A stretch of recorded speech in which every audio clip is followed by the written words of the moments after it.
Hey there, entrepreneurs. My name is Sushant, and welcome to Trip Talks. This is the show where I interview successful e commerce entrepreneurs, business executives, and thought leaders, and ask them questions about their business story and also dive deep into some of the strategies and tactics that they have used to start and grow their businesses. And today I'm really excited to welcome Daniel Luczak to the show. Daniel is the founder of DaLuca Straps, which creates extremely well made and unique watch straps.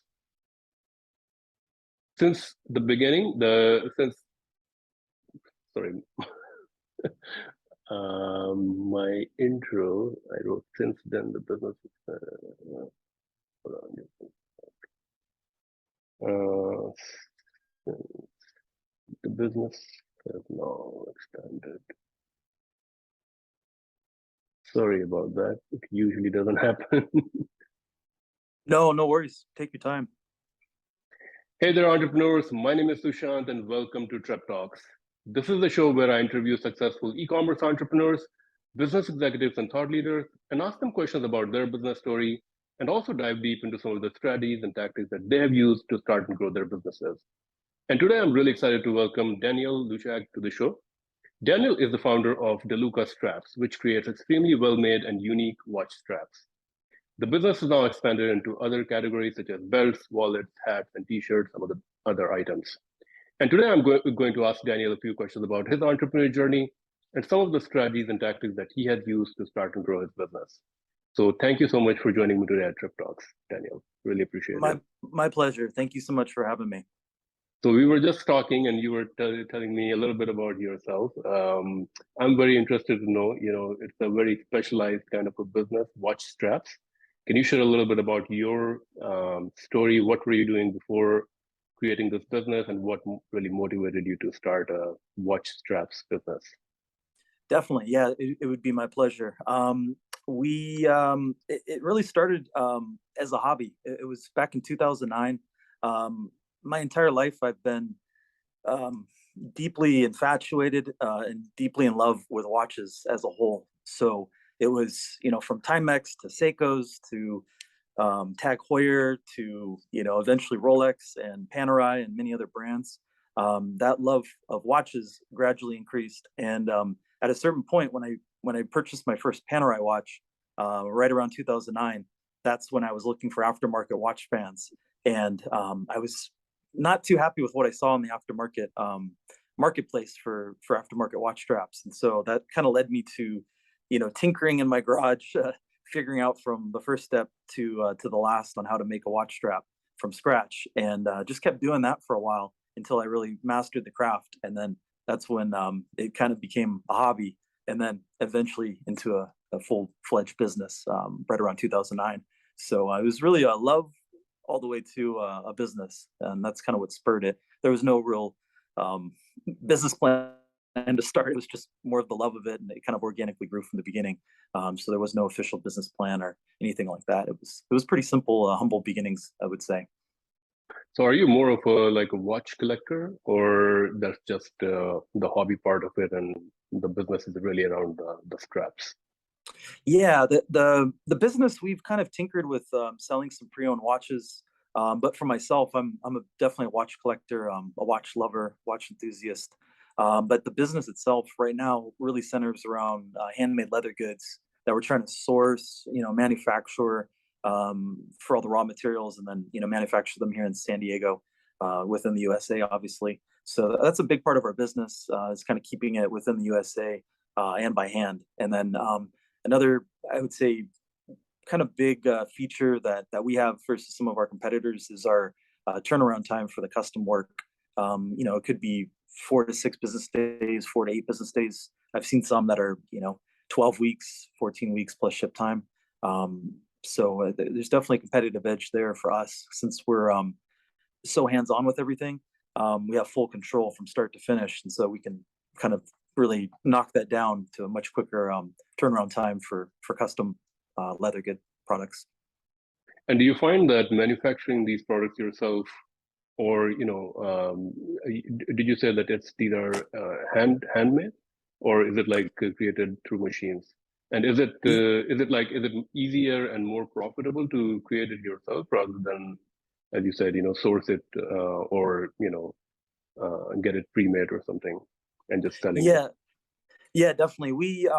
It's really kind of our business model, I guess, is just to keep it handmade here in San Diego. So we tinkered a long time ago with trying to outsource it and um, be a part of it in some ways, or totally outsource it, but it just never really. It kind of changed the whole business itself from what we really wanted to center around, and that was manufacturing in the USA versus buying somebody else's product and then stamping our logo on it. So we do as much as we possibly can with manufacturing here and doing everything the hard long way. So I always joke around. I say if the power went out, we could still pretty much be in business except for shipping and maybe the hot stamps for our logo. So it's kind of that's kind of how basic our manufacturing is in hand done. It's cutting it all by hand, shaving it, gluing it, hand stitching it. It's completely hand done when we say hand done. So it's that's definitely, I would say, one of the big factors of why people would purchase from us versus somebody else. Okay. So you said that you started in 2009 and you were looking for straps for yourself, and it seems like you had difficulty finding it. But now looking back, what, 12, 13 years now, I'm assuming that because the e-commerce market has grown so much, there's a lot of options out there on Amazon and basically, not just leather straps, but all different kinds of straps. What do you find, like, how has your business grown on your own? And also, what do you find about the competition out there? How do you uh, keep your business going while there's so many different options out there? Yeah, that's a great question. That's definitely one of the things that I noticed from early on. There was much less competition early on. So maybe 2009 to maybe even 2013, 14, much less competition on Amazon, organic search, via Google.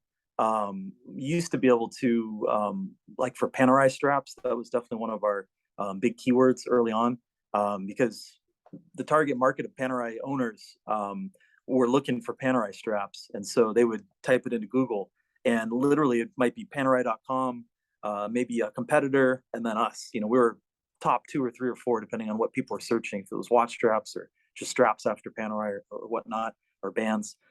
So that eventually changed to like Panerai, and then there would be like Amazon, Etsy, eBay even. eBay was starting to kind of buy up those keywords. And so we noticed, even if you were like the first essentially real click or a link there, you'd still have like 3 or 4 ahead of you. So you'd barely be on the bottom of the first page of Google. And then if not, you were second or third or whatever page. So it got way more competitive with the big marketplaces. They started kind of, at least from my perspective, really taking those kind of niche keywords and spending money on them. And so the little guys like us, it just kind of makes it harder to compete. And so to kind of weather the storm of more competition, China, I think, was even directly selling on some marketplaces. So some people are going to China or wherever they're going for manufacturing, and those people would kind of cut them out of it and sell direct. So it's definitely been tough. But the one thing that we've tried to always do is make our version of a watch strap for what we want. It's usually very simple. It's the highest quality materials possible, and then it's made by hand. So there's not really much to go wrong. It's almost like an old vehicle or old truck or something with a very simple motor, and there's no electronic gadgets to go bad, and you have to bring it in or get them to service, one little microchip kind of thing. It's just very basic. It's made to last a very long amount of time, and I think people would probably get bored of our watch straps before they actually wear out. That's kind of a joke I always tell people. So, but to weather that, we've really taken really good care of our customers. So our customer service has always been extremely centric for us, as well as, like I admitted, as well as I mentioned earlier, the quality of the product. So we have a very quality product that we offer. The customer service, we do our best to help out in any way we can. And then I think through that, we get a lot of repeat business, and then we also get a lot of referral business. And those are very critical for us because it's expensive to acquire new customers, but if you can obviously keep the same customers and they're coming back and then they're telling their friends, that's always been really important. And the higher end watch world it's pretty good size, but it's definitely, you kind of get to know a lot of people pretty early on. So that's what we did. And some clients, you almost see them on a monthly basis. They're always coming back, swapping new watches, needing a new strap, getting bored of stuff, trying to match with different outfits, different times of the year, that type of thing. So it's been very, very interesting to see that progression over the years. But I'd say that's really what's kind of kept us afloat, especially over the last 2 years. That was very, very challenging. And so that's kind of what we did at the core to weather that storm.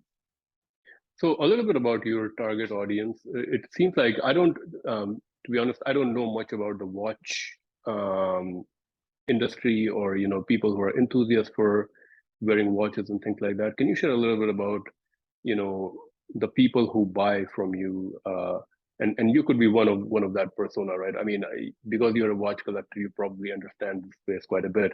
Can you share like what is the charm of collecting watches? Is it really about having a kind of brand, or a watch made by a certain watchmaker that is that gives a bit of pride of collecting? Or is it more of once you have a certain brand, it will increase in value over time, and the goal is really to sell that watch in the future and make a profit? Can you take me into the mindset of a watch collector? And specifically, you mentioned one brand. Is it this brand and other brands? Like, how do you even personally think about watches and watch collection? And is it really an investment? Is it really something that looks good on your hand? And yeah, a little bit about your customers also. Yeah, I mean, our customers are literally 0 to 100 as far as on the scale of watch collectors. You'll get some people that buy one watch, they have it their entire life, they wear it every single day. They just need a utilitarian, essentially a watch strap that they can use, and once it wears out, they'll come back in X number of years. Then you have these collectors on the other side of the scale of, they could have 100+ watches, they could have $1 million+ in watches easily. They could have FP Journe or Patek Philippe, or lots of other kind of micro niche brands that they just made one of, or 5 of, or 10 of, and they're $100,000+ type watches. So you get that full scale. Then you get sorry, I had a call coming in there. So yeah, then you get the collectors that might have 2 or 3 watches. They'll have a G-Shock as their daily watch. They'll have a luxury dress watch. Then they might have a like a third watch. It's just kind of like an Omega or something. So you kind of get different collectors with different goals. And then you also get some collectors that have 15, 20 watches. They're perpetually buying watch straps. They'll have a drawer full of watch straps or watch bands, maybe 100, 150 watch bands, and they'll just swap them out 2 or 3 or 4 times a day, depending on their outfit. And it's just kind of a lifestyle type of a thing for them. So we don't judge. We love all of our customers the same way, but we're there to help them in whatever their goal is, and that's what's really important for us. So we have to kind of learn what they want, what they're going for, and then cater to their needs and help. If they need a basic brown or black watch strap, or if they want to go for something a little more fun with red or orange or yellow or something like that. There's different materials, and if they're in a different climate that's real hot, humid, sometimes leather's a little bit tougher for them. They want more of a nylon or rubber. So there's little variations like that depending on who the client is. But I'd say for us, we have to kind of get to know our clients, help them for their specific watch collecting or strap collecting needs, and kind of go from there. But at the end of the day, it's a really fun thing to be a watch collector, watch strap collector. And so we try to keep that level of fun in purchasing it. And so having a quick turnaround time for the custom made products is one aspect of kind of getting them something where they're still excited to receive it when they get it, or working through that process where we might be 3,000 miles away, but you can kind of really get to narrow things down pretty quickly over a call or email. So we've been pretty good at that as well. But I would just say, to summarize it, each person is different, and Hmm. that's really the big thing for collectors, and like, I guess to touch on one other note, some people do collect watches for investment purposes. So they'll purchase watches, like for Rolex example, as an example, if you get it at retail right now, the market's very hot for them. So that those type of purchases will be worth instantly more money. Patek Philippe, some of the other brands as well. So there's some people that just purchase those solely for investments, while there's other people. I'd say more myself. I really purchase for the love of it. Little, one-off handmade watches, all the way, to Rolex or Omega or Panerai or whatever brand it might be. So I collect stuff that I want to wear and really love and cherish it. And if I make money on it, that's nice. If I lose a little bit of money, it doesn't matter. It's really just kind of, that's my personal goal. But you get some people that are left or right of that, and it's all good. Whatever they Okay. whatever they want to kind of go for. That's really uh, the thing that we're there to help with, is whatever their goal is. So hopefully that Cool, answers that. cool. Yeah, definitely. I mean, it almost seems like that, some people who collect like paintings and things like that, they may have, some people would just want different paintings for their home or, place of business to look good, but other people, of course, buy it as an investment. And definitely seems like some of these watch brands are very high quality and high priced, and so there's definitely a business aspect. There could be a business aspect to it also. I mean, it's Mhm. similarly, like there's some people who actually collect sneakers, and there's actually a sneaker business out there. There's an aftermarket. You buy a branded sneaker and you sell it, afterwards, and there's a big market for those kind of things also. Mhm. So I'm very curious to know, like, when you started this business, you mentioned a little bit before that you're also a musician, and what kind of investment, did you make your own personal investment to start the business, or did it require a large investment? How did you learn about, the whole handwork of creating these straps and these products? Yeah, definitely. While I have a love for music, I'm not technically a musician per se. I can bang on the drums and kind of have a basic beat, but that's about it. Okay. So I just have an extreme love of music, from having a little music studio when I was young, to collecting vinyl and some tube gear, vintage gear, that type of stuff. But for the starting, the starting cost of DeLuca, it was literally like a couple $100s. I bought the tools needed, spent a lot of time. Time was really the big thing to learn the process of making, leather goods and watch straps, kind of learning what I needed to learn, to make the end quality products that we were going for. So I would say not much money. It was, definitely my own money there, when I was pretty young. And that kind of just slowly grew, into what it is now. But it was very organic, kind of slow in the beginning, I would say, because it was really just a hobby, and then that kind of blossomed into to the business where it's at now. So did you start selling, like, initially, like the first strap that you sold, was it like through eBay, Etsy, or did you like create a website from the very beginning? Yeah, I didn't have many web skills, HTML skills, CSS, any of that. So I went for this free platform back then in 2009 called Weebly. They might still be around, Weebly. And so I took, I think it was very basic coding from PayPal, integrated that into like a homepage on Weebly, and then I would take pictures of our straps. They're all one of a kind, and I would literally edit them very basically, put them on the site, have whatever price they were, and then people could just use PayPal to check out using PayPal, or I think a credit or debit card at the time. So it's like we didn't really have any fees until something sold, but the website was, I think, free as well, and I made it myself. So it was about as bare bones as you could possibly get. We didn't really get um, you know all the data that we get now, for collecting all that. So it was really, somebody places an order and you never really have any way to contact them again.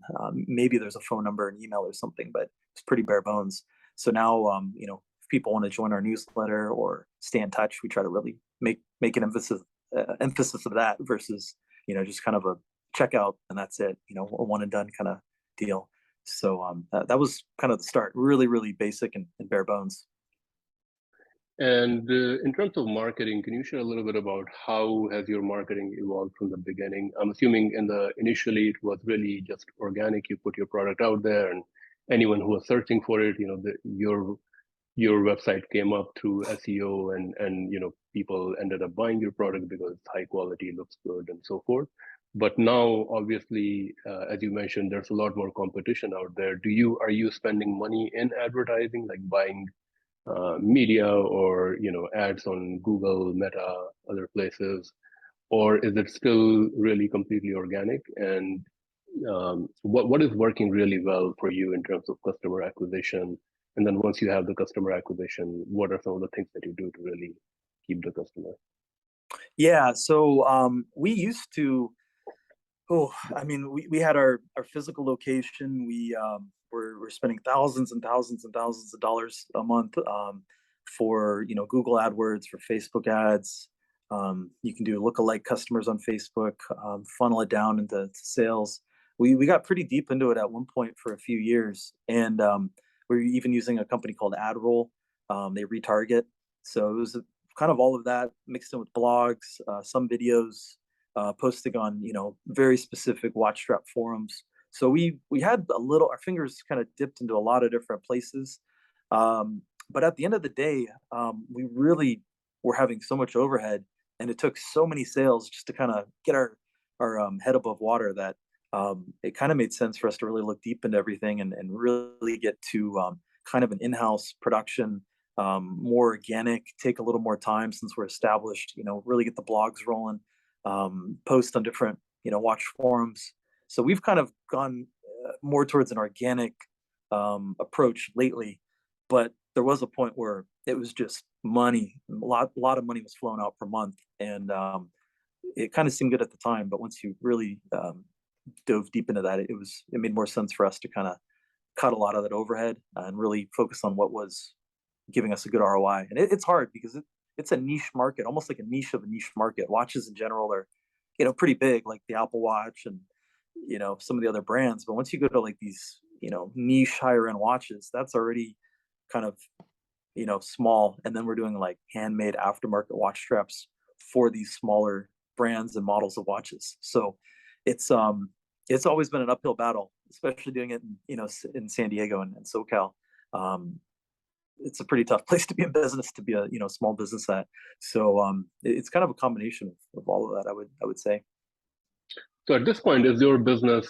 I'm assuming it's a profit generating business. Is it like for the most part, you have built your organic reach, you've created your content and you're getting consistent traffic organically, so you don't have to worry too much about doing paid advertising and so forth. And so at this point, is it really everything is kind of automated? You have your workshop that builds this product, and you have the website that brings consistent orders, whatever that number is, and you really don't have to do much. Is it kind of a passive income for you now, or does it require like a lot of work still? And if yes, what kind of things you focus on as the entrepreneur business owner on your business? Yeah, I'd say we definitely have things a little bit on autopilot for the most part, just because we've been doing it for so long. But every day we're advertising, doing posts on different watch forums. We're involved in some Facebook groups for various watch brands, and then also what else? You know, Answering emails, following up with customers.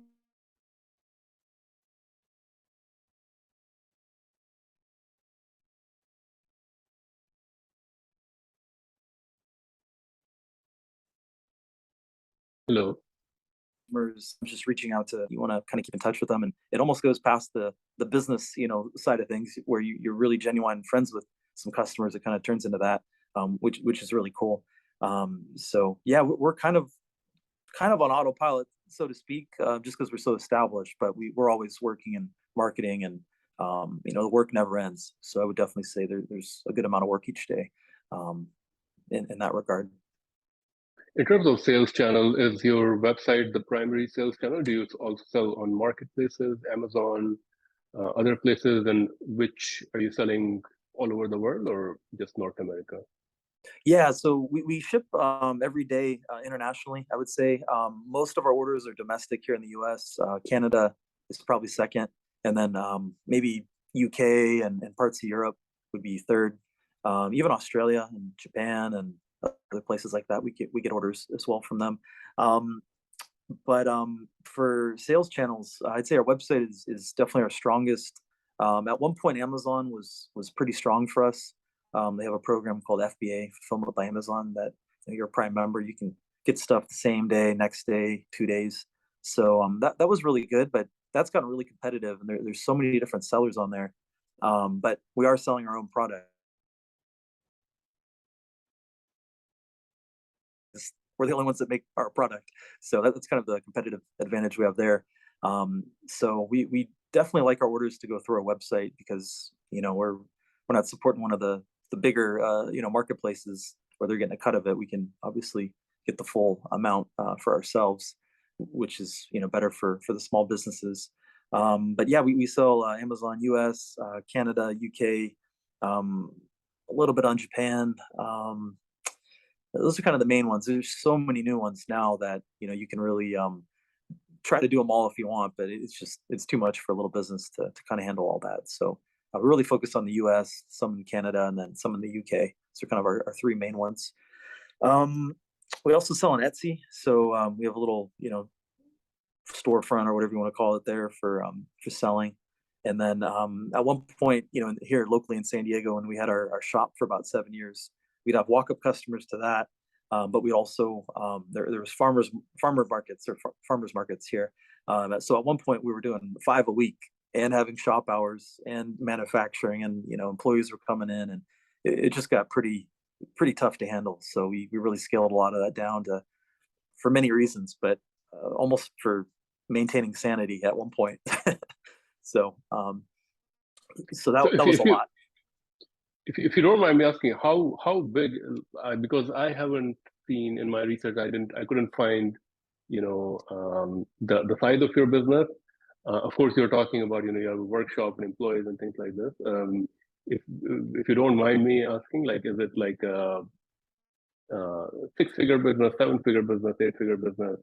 Would you be willing to share, or like a volume, to give a general idea of what kind of volume do you do? Yeah, we I guess we keep our numbers private, so there's not really, I guess, much there. But we've always kind of kept. Sorry, another phone call was coming in there. Yeah, we've always been under like 10 employees, so I would say we've never been a big business. It's always pretty small. So maybe that'll give you a little bit of an idea. Okay. Of where we're at. So we're definitely a legitimate small business for sure. I mean, 10 employees is still pretty decent. I would say a decent size business. It's yeah. What does your team look like? Who is in the team? Who does what? What are you responsible for? What are other people doing? Can you share a little bit about that? Yeah, definitely. Yeah, we have shipping and manufacturing, and then I've always it's been really a passion of myself for staying as hands-on as possible. So I still try to answer calls and answer emails, and do the customer service side of things. So I get to know our clients really well, and that's a big deal for me. So I'm definitely trying to do that. Yeah, we keep things pretty simple, I would say. And I meant not that we have 10 now. At one point we were getting close to there, and then now we've kind of, with not having our physical shop anymore, we've kind of scaled it back a little bit. So we're definitely under there now, I would say. Kind of keeping things nice and tight with the Sure. sense to keep on and all that. Now, one interesting thing about your website is, of course, you offer free shipping. $75 all over US, and over 150 is free global shipping, which is, I guess, really great, because given your product's price point, it probably makes it easier for people to get free shipping. Can you share a little bit about your warehousing and shipping, And I'm assuming that given that these products are small, you're able to ship them in an envelope rather than a package. Can you talk a little bit about your shipping strategy and warehousing? Yeah, definitely. I'd say most of our orders, you get one strap, it's about 2 or 3 ounces, so it's very, very small. We get very heavy discounts with FedEx, so we tend to use FedEx for anything expedited, whether it's next day, like standard or priority overnight, or FedEx 2 day, or going international, of course, as well. So that's kind of our main. Anything besides USPS first class is really handed over to FedEx. Beyond that, it's really 2, 3, 4 ounces of weight for USPS first class. So we keep things really simple for the shipping. And then with the discounts, it still costs us money, and not making as much, but we're going to try to keep the free shipping as long as we can, just because you have to kind of stay competitive. But the shipping prices have definitely gone up over the past few years, especially, I'd say. Definitely. How do you market to existing customers? So you've acquired a customer. Do you find that a lot of your customers buy, do repeat purchases, and over time, how do you keep on engaged in your brand? Do you do like email marketing, SMS marketing? Do you have new designs of bands that come out and that you promote to your existing customers and so forth? Yeah, we definitely keep the data as far as trying to get them over to our newsletter if they're interested. Independent emails. Obviously, taking really good care of them so they want to come back. And then if they do send us photos, we can try to repost those on social media.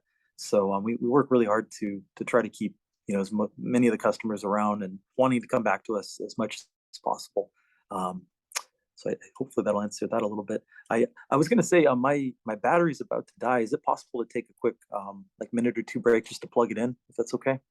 Yeah, definitely. Do you want to disconnect and reconnect, or? Oh, I might be able to. I think I might have a little portable charger pack I can plug in and see if that helps. Just to no worries. No, take your time. Yeah. And do you edit this out, or do you keep it very raw? I don't know. No.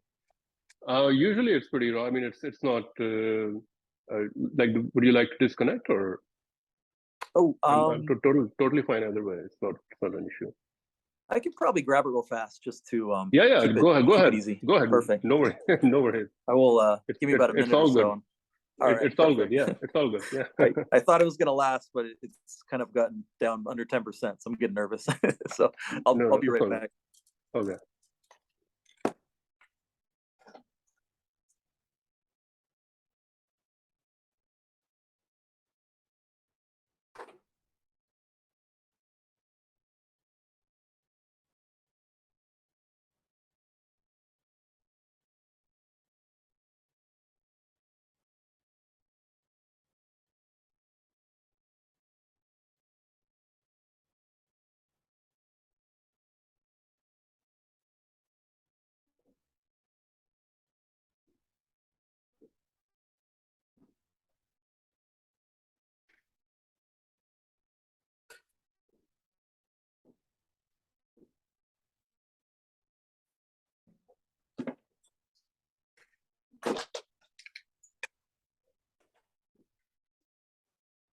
Give me just a second. It's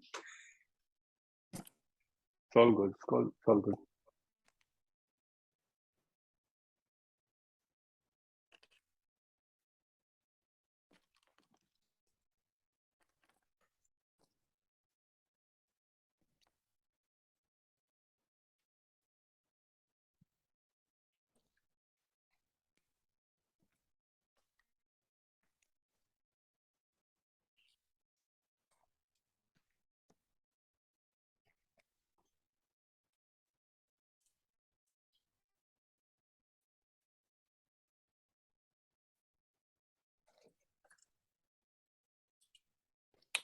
Can you hear me at all? I can hear you. Yeah. Okay. All good.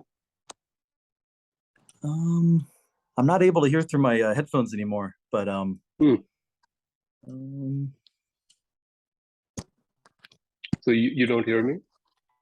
I can hear you through the phone, but not through the Hmm. headphones. Okay. Mm,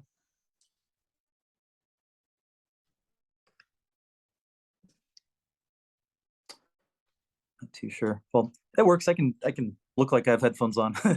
Okay. There we go. I mean, those are unique headphones. Uh, Yeah, that these are electrostatic headphones. Very different. Um, they're made in Japan, I think in the 90s or earlier. So they're very not on many people's radars. But since I have a big love for music and for weird sound system stuff, these are definitely one of the unique things that I've collected over the years.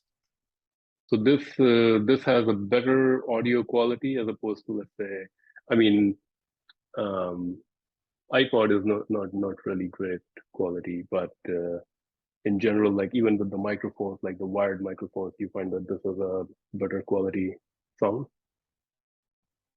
Yeah, that's a very that's a hot debate. There's so many people that have opinions on that. So I don't want to get too detailed into that because you know it can start wars. But yeah, Okay. these have a lot of detail. Some people even believe different cables will change the sound and the quality and allow more of the detail to kind of come through. So I find the electrostatics really nice. It's just a type of headphone, um, and it's really good for jazz, blues, classical, that type of stuff. But it's not super bass heavy, so it's a little more on the light bass side, I would say. But they're really fun. If you haven't tried it out, definitely. It's a company called Stax, Stax, and it's kind of fun to check out the different brands of headphones. So this is one of Cool, them. cool. I'll check it out for sure. Mhm. So would you say that you're primarily a DJ, or is that's your real passion, and then this business is kind of supporting that passion, or would you call yourself like an entrepreneur first? Um, Definitely an entrepreneur first, but this is my main, definitely what I'm planning to do, indefinitely. But I mentioned earlier, I'm not sure if that was, before we started or not. I definitely have a new venture that it's a tech startup in the life sciences space, and I'm looking to raise some capital for that and grow that business. And see if it'll take off or not. But DeLuca will still be, around indefinitely and still a major passion for my life. Would you be able to share like what your new project is? I mean, it seems pretty interesting that someone who's an e-commerce business is moving into life sciences, which you don't hear very frequently. Do you have a background in life sciences, or like would you be able to share a little bit about what you're doing?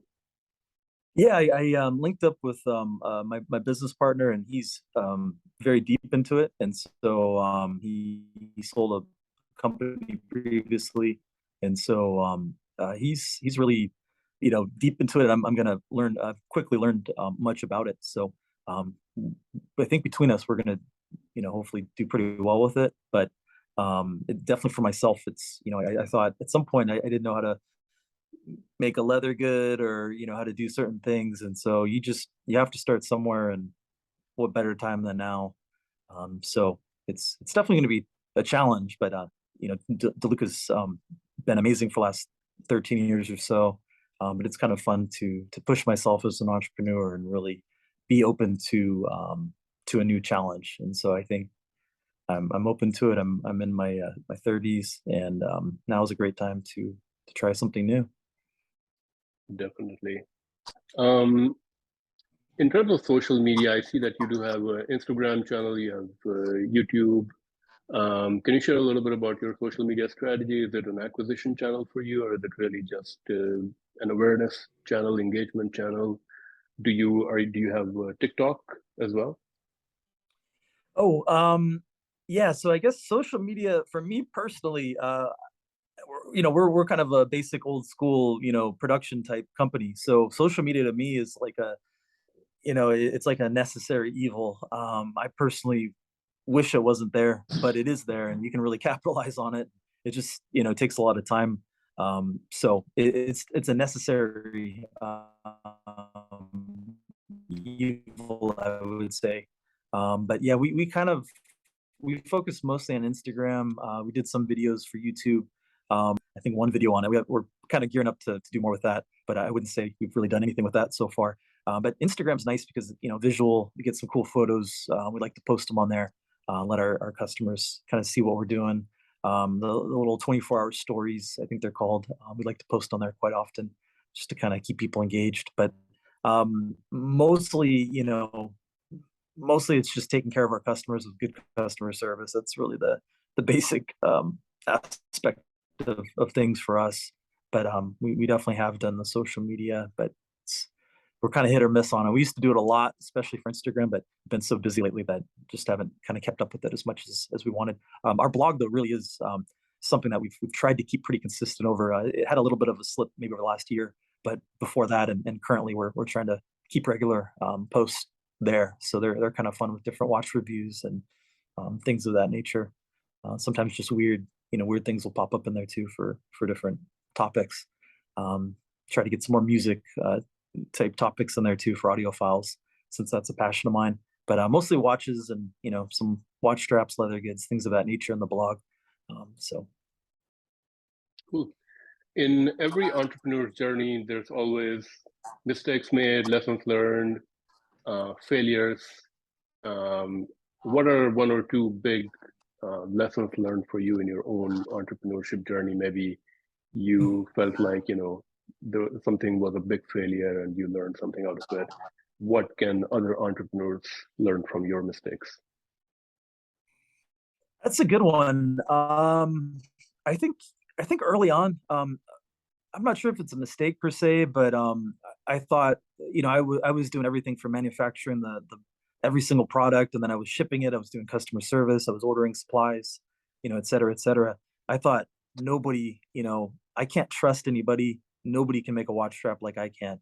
And so that kind of, we're still growing then very nicely, quite a bit. And um, I just was kind of wearing myself down, not being able to hire because I'm like, mentally thinking nobody can really make a strap like I can. So once I was able to kind of let go of that, call it maybe control, maybe, whatever it might be, and really trust the process of hiring and training, et cetera, I thought that really allowed us to grow well beyond a 1 or 2% kind of company. And so I would definitely say find good people, and then from there kind of build and keep them incentivized enough, and find the right people that want to be there for the right reason to stick with you and grow as a company through the ups and downs. And I think that's very important. So once I kind of let go personally with my issues, I was able to really grow, and I felt I could really focus on customer service or different aspects and really focus on that versus trying to wear 10 different hats, doing everything myself, because I thought nobody can do what I can do. So I think that's probably one of the things early on that I would kind of give as a tip to other entrepreneurs out there, thinking nobody else can do it like you. There's some people that can do stuff really well. And the one other thing I'd say is definitely find your weaknesses as an entrepreneur. Nobody is 10 out of 10 on everything. So you might be 10 out of 10, 8 out of 10, 6 out of 10, whatever, and then some things you're like 1 out of 10. Whatever those things are, definitely find somebody to fill in those gaps who's really strong at that. It's a 10 out of 10 for them, and then you can really be as strong as your weakest point. And that probably helps finding quality people as well. To if I'm not good at marketing, find somebody who's really good at marketing, get in there and do that, or photography or videography or whatever it might be. It's somebody who's really good at that to kind of jump in and do that if if the entrepreneur is not 10 out of 10 on that. So Yeah, by the way, your internet connection seemed like it was going in and out a little bit. Can you hear me? Can you hear me okay? Yeah, I can hear you now. Okay, it's better now. So now we're going to move on to, by the way, a great point about delegation and finding the right people. We're going to now move on to our rapid fire round. And in this round, I'm going to ask you a few quick questions and you have to answer them maybe in one word, two words, or a sentence. So the first one is one book recommendation for entrepreneurs or business professionals and why? Yeah, I saw that question earlier, and while I do like to read, I haven't read as much. I was able to a long time ago in my college days, I was able to go out to Zappos. I had the pleasure of meeting Tony Shea. Um, Oh, well, yeah, yeah. when he was still alive. So when I was out there, he had books that he personally recommended. He had about a full bookcase of them, bookshelf of them, and there's 20 or 30 copies of each book. And I packed my bag with as many as I could. But one of them that I read part of, not all of it, was the Art of the Start. Kind of a big book I think that people should read. I didn't finish it all, so kind of Hmm. recommending it without finishing it, but it seems like a good book that people should read. There's so many other books. I kind of just read for fun when I do read more than business books. I guess I've learned the hard way for business, for the most part, the school of hard knocks more than reading about it. I'm more of a let's go out and do it, get your hands dirty type entrepreneur versus reading and thinking about it 20 different times and then doing something. I'm more of a just jump right in, let's go try it. Oh, it fails, pivot, move, no philosophy. But each person is different. And I know this is a horrible answer for a rapid fire question session, so I apologize. No, Apologize no, about that. that's great. There's no right or wrong answer, and I kind of agree with you. I think there's always um, for entrepreneurs, doing is always the way more than reading. A true entrepreneur definitely does things, but I sometimes find that if you're doing something and you're trying to optimize a process or something like that, sometimes by reading an idea that you may not have thought about, you're trying to find a solution to a problem and you're not able to find, but someone else has thought about it a little bit better. And so it's like in those kind of situations where you already have a very well defined problem. Let's say you're trying to you know manage employees better or build a company culture or something like that. It's like you can get an idea. I think it's very difficult to translate an idea from a book to the real world, but sometimes if you get a concept and you test on it, like you implement something, and you iterate on it over time, you can probably improve the processes. So I think personally, I think that you can probably get some new ideas from books that you may not have thought about that, and then you can execute on them. Next question, an innovative product or idea in the current e-commerce, retail, or tech landscape that you feel excited about? And it was company too, right? Innovative product or idea. Oh, product or idea.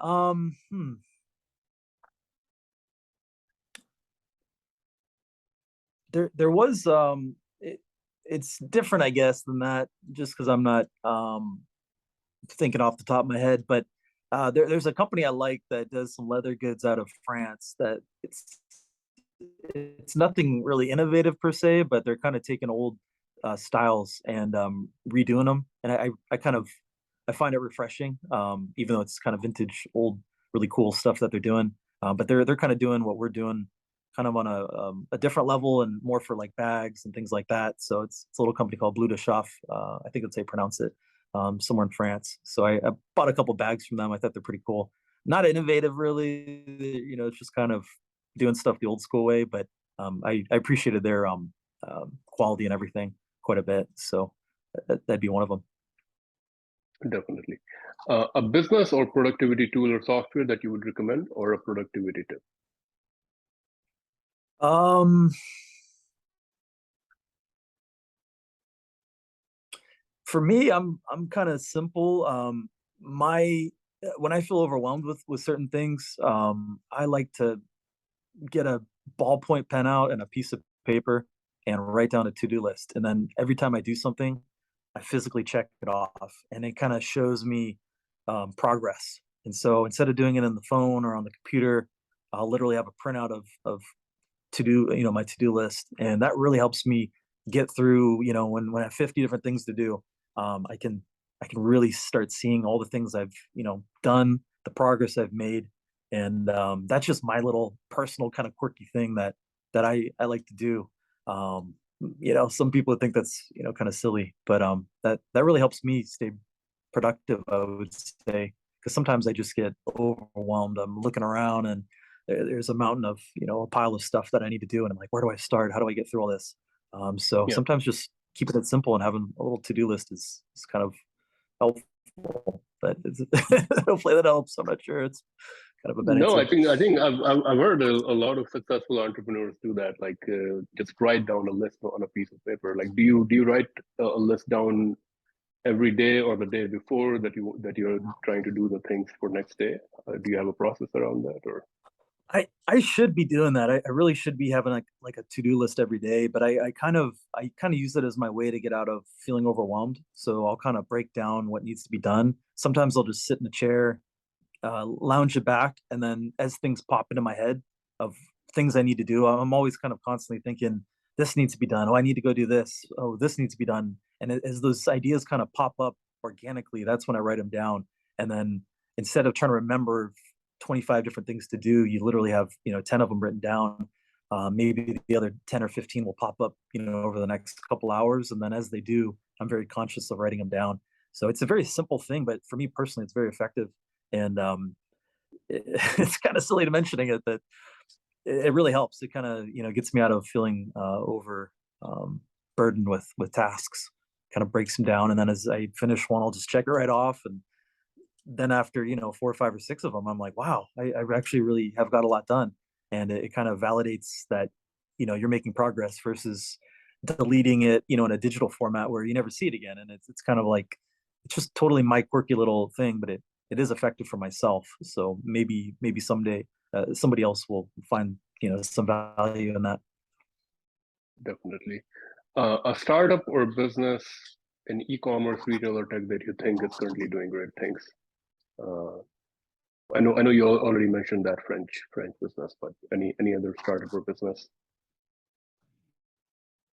There's probably lots.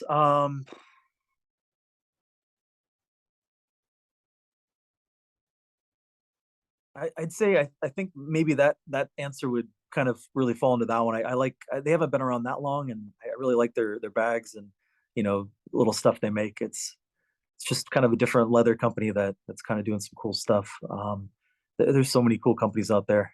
Um, Cool. so I'd say probably them, the Oh, Luczak for I'm probably butchering the name as well. It's French, and I don't speak French, but yeah, it's a cool little company. okay. Your internet keeps on going in and out, but last question. Best business advice you received or you would give to other entrepreneurs? I recently I went to SDSU here in San Diego, so I had the pleasure through my business partner for the new venture, and he does some kind of give my perspective on being an entrepreneur, and just some little things. But the one thing I would have to say for entrepreneurs in general is uh, maybe the two things would be the definition of every entrepreneur's, some people it might be passing down a generation type business, and that's success to them is the longevity of that. Some other people want to start a tech startup and become a billionaire. Other people just want to own their own business and work for themselves. So I'd say pretty early on it would really help to define your own definition of success. I think that's really empowering for the individual entrepreneur because everybody's really is different. I know people that are high net worth all the way down to lower net worths, and they all have different goals and definitions of success. So for me, that's really pretty important. I would say.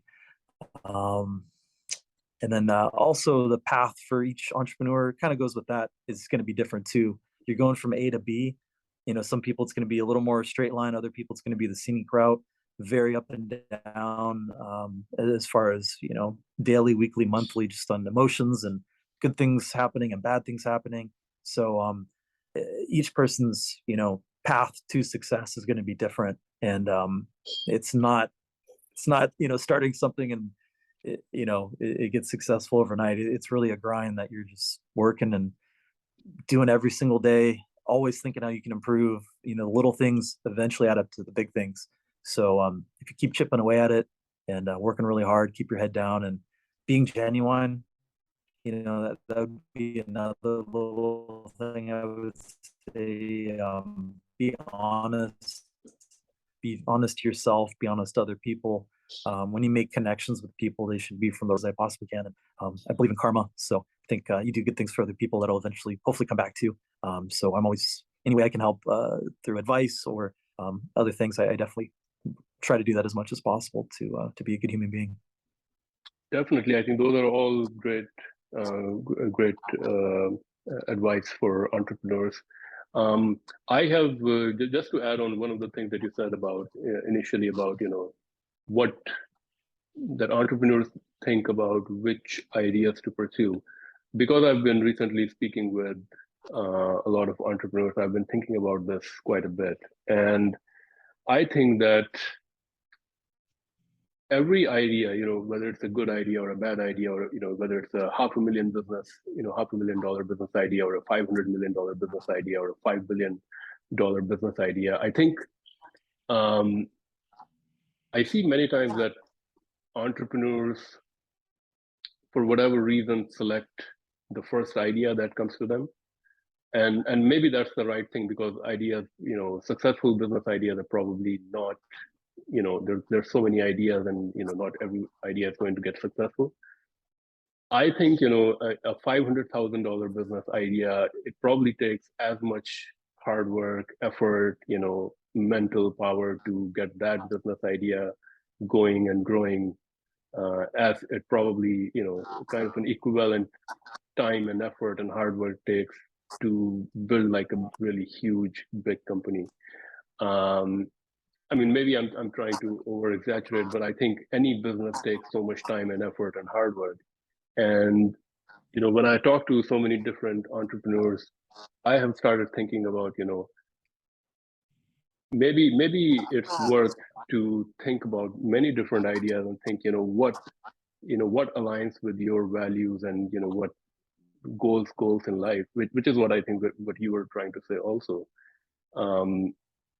But I think one of the things that I also want to start a business. One of the things that always stops me is I think about an idea and I think maybe it's a good idea, but is it really what is it? Does it really align with my value of what my vision for life is? Like, do I want to spend the next 10 years of my life building, let's say, a $1 million business, which is a great product business, but in the big scheme of things, it's not really making a big change to humanity or something like that. So if your goal is really to make a difference to the world or something, you're probably going to spend the same amount of time and effort and energy building a much bigger business or a much bigger vision as opposed to a smaller vision. So it's worth to think about that a little bit before going down a path. I mean, this is an idea that I've been thinking about it.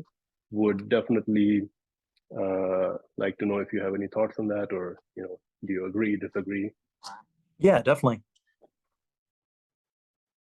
I would say I've always been told to do something you love, and then the money will follow. It's not always true. Sometimes you do stuff and money won't follow.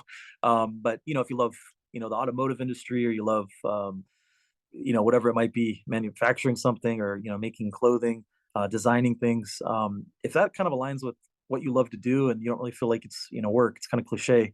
If you do something you love, it doesn't feel like you worked a day in your life. But I think there's some truth to that. I also think you really need to find something that there's an actual need in the marketplace and try to solve that problem.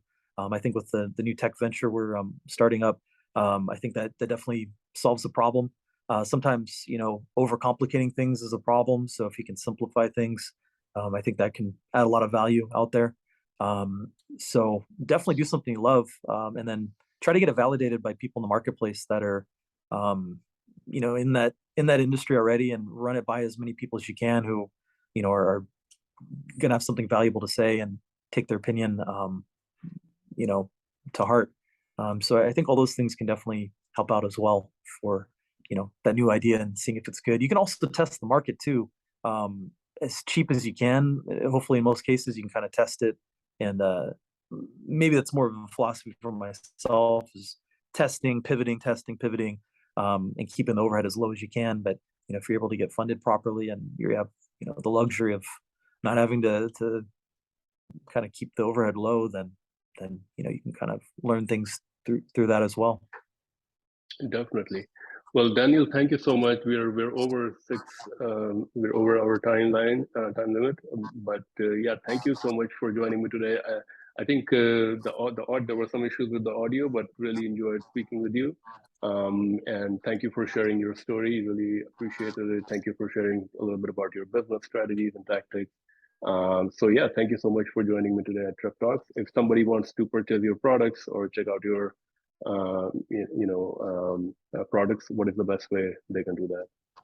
Yeah, definitely directly through our website. It's DaLucaStraps.com, and that's DALUCA straps.com right there. And we have many other products on the website available.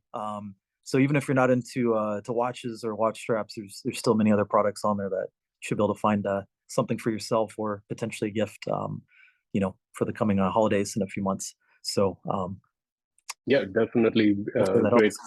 Great t-shirt. Thank you so much again, Daniel. Really appreciate your time, and thank you again for joining me at Trep Talks. My pleasure. Thank you so much. Thank you again.